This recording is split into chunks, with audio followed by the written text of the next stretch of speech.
Pregnancy time அப்படிங்கிறது பொண்ணுங்களுக்கு ஒரு கிஃப்டான ஒரு விஷயம் தாங்க.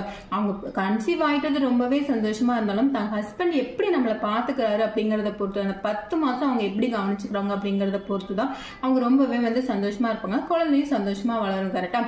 நீங்கள் எந்த அளவுக்கு அவங்கள ரொம்பவே கேர்ஃபுல்லாக பார்த்துக்கிறீங்க, எவ்வளோ கேர் பண்ணி பார்த்துக்கிறீங்க, எவ்வளோ இம்பார்ட்டன்ஸ் அவங்களுக்கு கொடுக்குறீங்க, அவங்க சாப்பாட்டில் இருந்து அவங்க எப்போ தூங்கணும் அப்படிங்கிறதுலேருந்து எல்லாமே நீங்கள் மாத்திரை எடுத்து கொடுக்குறதா இருக்கட்டும், எல்லாமே நீங்கள் ரொம்பவே அவங்கள சந்தோஷமாக பார்த்துக்கும் போது மட்டும்தான் அவங்க ரொம்பவே ஹாப்பியாக இருப்பாங்க.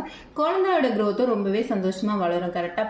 நீங்கள் அந்த டைமில் அவங்கள சந்தோஷமாக வச்சுக்க ட்ரை பண்ண முடியலைனாலும் கஷ்டப்படுத்தாமலாவது இருங்க. நீங்கள் ரொம்ப கஷ்டப்படுத்திட்டீங்க அப்படின்னா அந்த டைமில் நீங்கள் எவ்வளோ கஷ்டப்பட்டாங்க அப்படிங்கிறது அவங்க மைண்டில் ரெக்கார்ட் ஆகிட்டு அப்படிங்கிற அது கண்டிப்பா எத்தனை வருஷம் ஆனாலும் அதை அவங்களால மறக்கவே முடியாது. கரெக்டா?